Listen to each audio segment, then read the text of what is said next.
Get rid of all the junk food, go to the gym twice a day, and get up 2 hours earlier. Nope, not here. See, that's going to work for a lot of people, and a lot of people do preach that, and this is no shame on them. But as an over 50 overthinker, yeah, that's not going to work. See, I'm on a journey to transform my body, my mind, and my life before I'm 60 in less than 2 years. Now, for some people, they may say, well, that seems like an awfully long time, and it is. But I'm not looking for just a momentary change. I'm looking for a total transformation that is sustainable until the day I take my very last breath. So if that interests you and you would like to know how I plan to set myself up for success, then stick around, like and subscribe, and let's get started. Now, I also have a bonus tip for you at the end, so stay tuned. So, the first way that I set myself up for success is to know my why. Why do you want this change in your life? Why is it important? Now, the old excuses that we tend to use are things like I want to be around to play with my grandkids. I want to be in better health. I want to feel better. And all of those are fantastic reasons to make some changes. However, if they've been your reasons for a while and you haven't made any change, then it's probably not good enough. It's probably not your deep why. It would be enough to support whatever you're truly feeling. So, for an example, back in about 9 months ago, when I decided to go eat plant based only, my why was simply I wonder if I could do this. Now, there's hundreds of reasons why going to a plant-based diet is a good idea, and a lot of them really appealed to me. But I knew that none of them would really sustain me unless I just asked the question, I wonder if I could do this, and I wonder for how long. And now it's been 9 months, and I don't see any turning back. So my why for making this current transformation in my life is simply, I wonder if I could do it.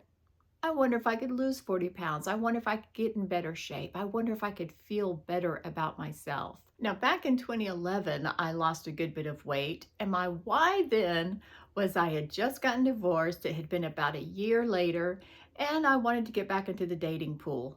And I felt like I probably needed to lose some weight to really get recognized. And that was enough motivation so that I did it.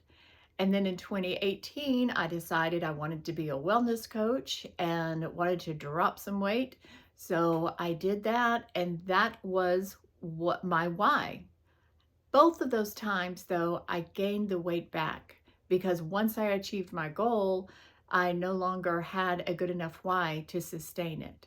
So this time, my why is I wonder if I could do this. I'm just going to be curious about it.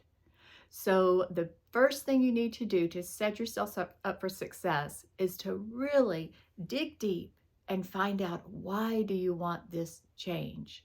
The second step to set yourself up for success is to imagine yourself already having achieved that goal. So I see myself, I imagine what I'm doing, I wonder what I'm eating, what I'm saying, and mostly what I'm thinking and feeling. And you do that for any change in your life. If you're getting ready to go on a vacation, you imagine yourself at that place and you see yourself having a great time. That's why you want to go there. If you're going to buy a new article of clothing, you look at it, you imagine what it's going to look on you, you try it on. Oh, you like it, you don't like it. And then sometimes you even get at home and decide, no, this is not what I want. Have you ever been on a vacation where that happened? You're like, oh, this is not exactly what I have pictured. I know that we rented an Airbnb years ago for a little cabin in North Carolina. When we got there, the whole thing was on an angle. We literally had to walk kind of, diagonally to get in. So it wasn't what we'd expected, but it was fine. But picture yourself having already achieved that thing.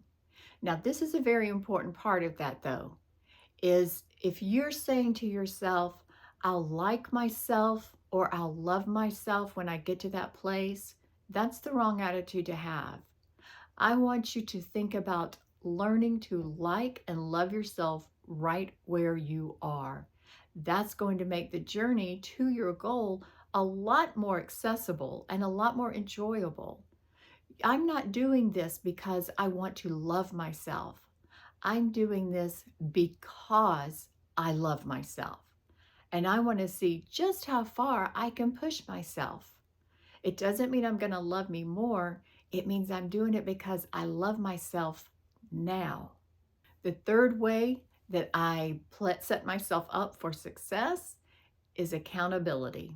Now, I don't love that either, okay? I've tried for 30 years to drop weight and do it in private. I didn't want anybody to know what was going on because if I did then, if I messed up or if I didn't reach my goal or if I had a piece of cake, I didn't want people staring at me and judging me, right? But that didn't work out so well. I was never able to get off more than 5 pounds at a time, and I always gained those back. So for this, I've already let my husband, my sister, my daughter, and now you know what is on my mind, what I'm planning to do. So I feel pretty sure that I'm being held accountable. I want to show up and I want to be my best version. If asking someone else to hold you accountable scares you to death, then maybe think about joining a community, join a Facebook group, or find another organization, or just find someone that you feel super safe with, who you can talk to, who you can share what you're going through, and you'll know that they're going to be lifting you up and not judging you for what's going on. Accountability is very important. Now, I said I had a bonus for you, and here's my bonus. That is to write it down. I try to start each day writing down what my plans are, how I want to feel, not only just what I'm going to do. I write down what I'm planning to eat, how I'm planning to move my body, and then I check back in at the end of the day and write down my wins. If I didn't move my body quite as much as I had hoped, like if I only took one walk or if I didn't get to work out that morning, I'm not going to belabor that point. We're not going to list our mistakes. What I'm writing down are all of my even small wins. It may just be that I parked at the other end of the parking lot and walked longer to get to the store. Or maybe you drink some more water than what you usually do. Or maybe you decided not to have Coke or have that fancy coffee that day. Then write that down. All of the movements that you make, all of the wins, and don't forget to list the thoughts that you have.